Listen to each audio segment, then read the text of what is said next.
need to access your computer from anywhere, Chrome Remote Desktop lets you do that straight from the browser for free, and this is how to set it up. First, you need to make sure you have these stuff: internet connection on your PC, a Google account, and a browser. On the host device, that's the device that you want to remote into. Open your browser and go to remotedesktop.google.com. You should see Setup Remote Access and the download button. Click on the download button.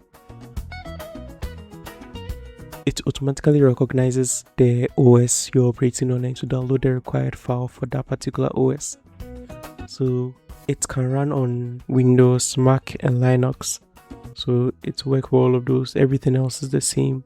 In this video, I'm doing it for Windows. The only difference between the operating systems is how to install the hosts stuff. Okay, hold on, I need to restart the PC. For some reason this happens. Okay, so after installation, you go back to the site and refresh it. You would see the download button as turning to turn on.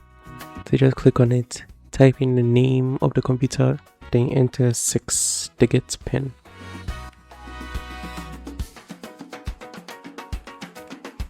Or more, at least it should be 6-digit PIN. There you click on the starts and to set it up and add everything to your thing. If any pop-up comes, just accept it.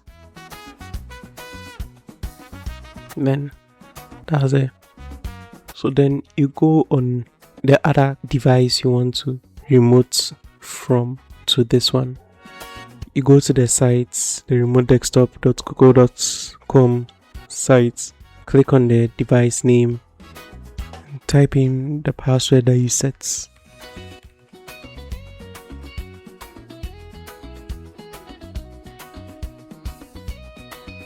And there you have it.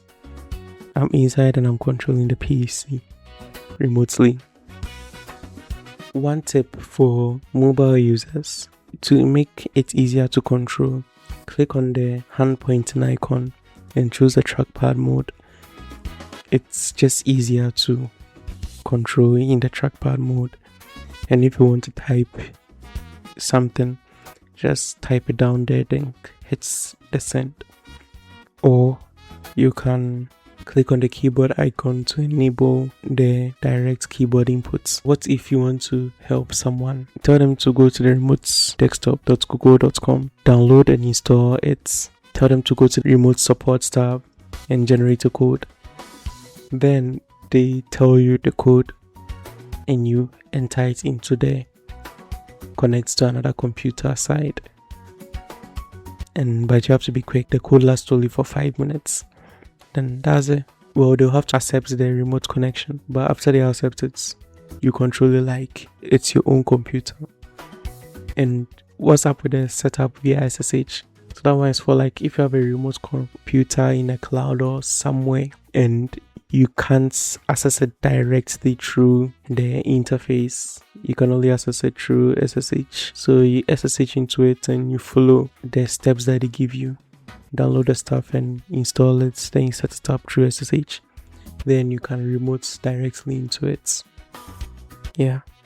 Thank you all for watching. Subscribe, like, and leave a comment if this video helped you out. I have the docs linked below so you can go and read it for more info, and I'll see you all in the next video.